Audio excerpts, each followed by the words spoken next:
I drove a lot of hours to go see this movie, to get a screening for this movie. Was it worth it? I guess. Hey everyone, welcome to another review. Welcome to my review for Killers of the Flower Moon. This movie stars Leonardo DiCaprio, Lily Gladstone, Jesse Plemons, Robert De Niro, and Brendan Fraser. And the movie is written, directed, and produced by the master himself, Martin Scorsese. I am not going to list all his movies, but he's done a lot. A lot. One would say he's one of the great filmmakers who's still alive. I'd say so. I don't think he's better than, let's say, Quentin Tarantino or Spielberg or the Coen brothers, but he's up there, man. He's amazing. And this movie, Killers of the Flower Moon, based off the book I've never read, based off the history that I don't really know much about.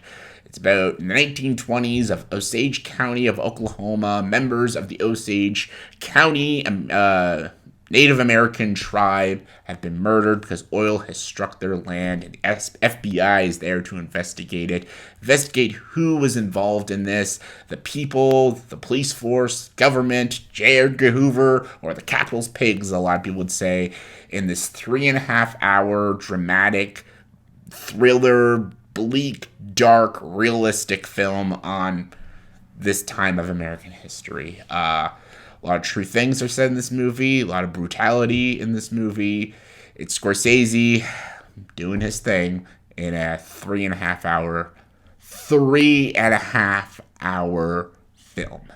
Holy shit, this movie's long. God, it was long. Oh my god. Lot to say about this movie. I was excited for it. It wasn't my number one anticipated movie of the year.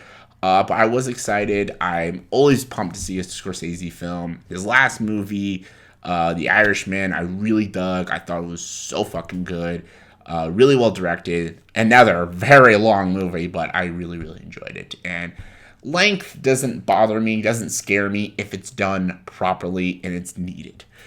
I'll get to that. Let's talk about some of the positives in this movie, because there's tons of things to love about this movie. The performances is just a no-brainer. Leonardo DiCaprio is great in this movie. I thought he did a great job.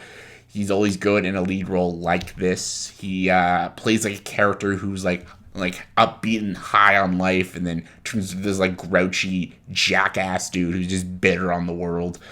And his relationship with Lily Gladstone. Lily Gladstone is the heart and emotion of this film, and she does a solid job, really good. She really puts a lot of sadness and bleakness in the film, and she does it very, very good because you understand her character and what she's saying, what she's doing, and she does a very good job. De Niro is the show stealer for me, though. I think Robert De Niro is incredible in this movie. He's the antagonist of this film, and he is incredible. Every scene he is in, he steals. I loved him in this movie. This is one of Robert De Niro's best performances in a long time. And I loved him in so many things. I loved him in Irishman. He was great in that. But this is his best performance since Goodfellas or King of Comedy. He is that good. He is definitely in contention for a supporting actor nomination. I think he should probably win it. He is incredibly good. I can't stress enough how amazing De Niro is in this film. He is just pure evil in this movie. And it's not silly or cartoony or over the top. It's maniacal. It's uncomfortable. And it's, entertaining to watch. And he's just great. Just great in this movie. Brendan Fraser, again, I love him. I love Brendan Fraser's career now, man. He was so good in The Whale, and he's great in this. I just love seeing this career of Brendan Fraser now. I love this blossoming, this new age of Brendan Fraser. I love seeing it. He's great. Jesse Plemons is great. Everyone, there is not a bad performance in this movie. Super good. Cinematography, breathtaking. This is a $200 million budget film, so it looks incredibly good. It looks like the 1920s of Oklahoma. The shots are brilliant, amazing. Some of the tracking shots, landscaping shots, and even the wide-angle shots, brilliant, amazing. And the editing is good. I'll have a little issues. I'll get to that after. The score was very good, fit this tone and the bleakness and the darkness of this film. The score really, really does a good job of setting the mood and atmosphere. Very well done. The ending was good too. I think it leaves its mark really well, and you know what the movie is trying to say. So the ending is solid. So the movie is good. Like it's a well-made film. It's beautifully shot.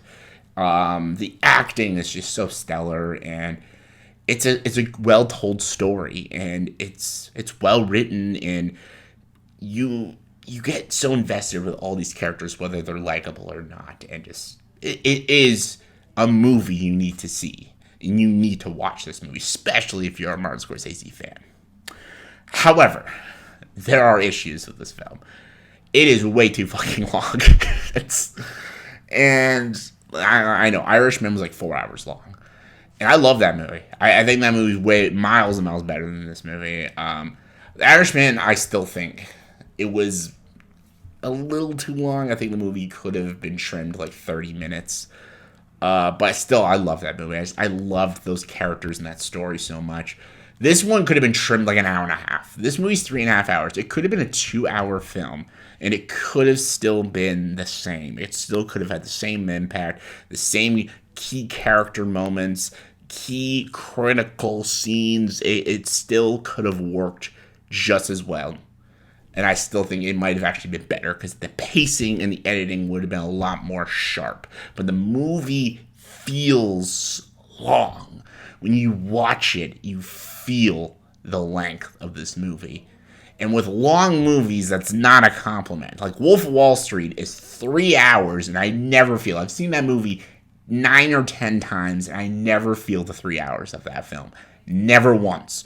Goodfellas is 2.5 hours, never feel that length. Casino's 3 hours, never feel that length. Scorsese makes long movies, and I don't feel it. But this one, I felt the length of this movie. And that's not a compliment for me. Like, that's not good when it comes to pacing and editing wise.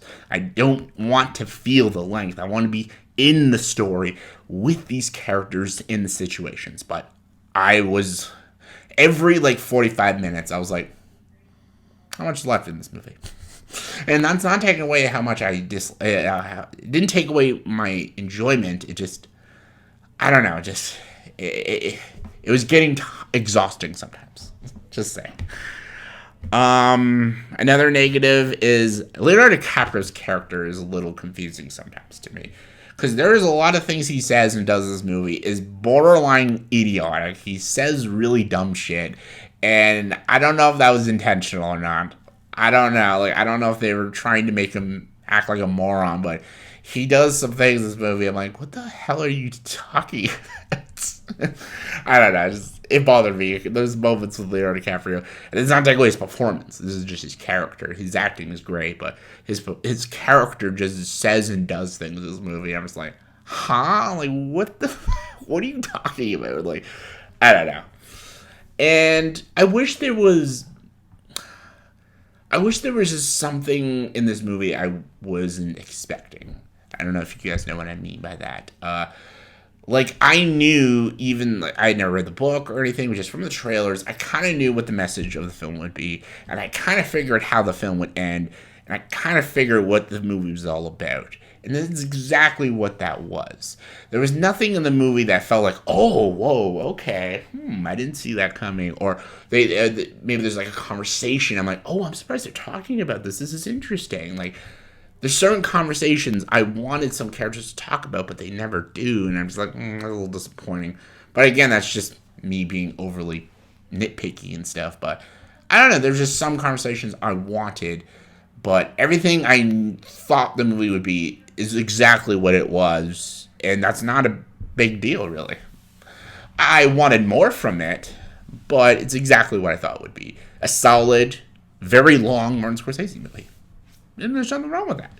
It's a solid movie with great performances and great writing, great direction, beautiful shots. And it's a story people should listen to and watch. And I think people, for the most part, will dig the shit out of it. I dug the shit out of it. I thought it was great. I just have issues with it. It's definitely not a movie I'm going to be putting on a lot, but it's a solid movie. So check it out when it comes out. Killers of the Flower Moon. Scale 1 to 10. I'm going to give it an 8 out of 10. Solid film. Great job. Martin Scorsese. Check it out. So yeah, that was my review for Killers of the Flower Moon. So let me know in the comment section below, what is your favorite long Martin Scorsese movie? Hey, yeah, I tricked you.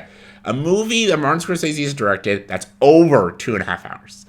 A 2.5 hour or more Martin Scorsese movie. What is your favorite? Comment below, let me know. And as always, if you like this video, please subscribe to this channel and join the dark side.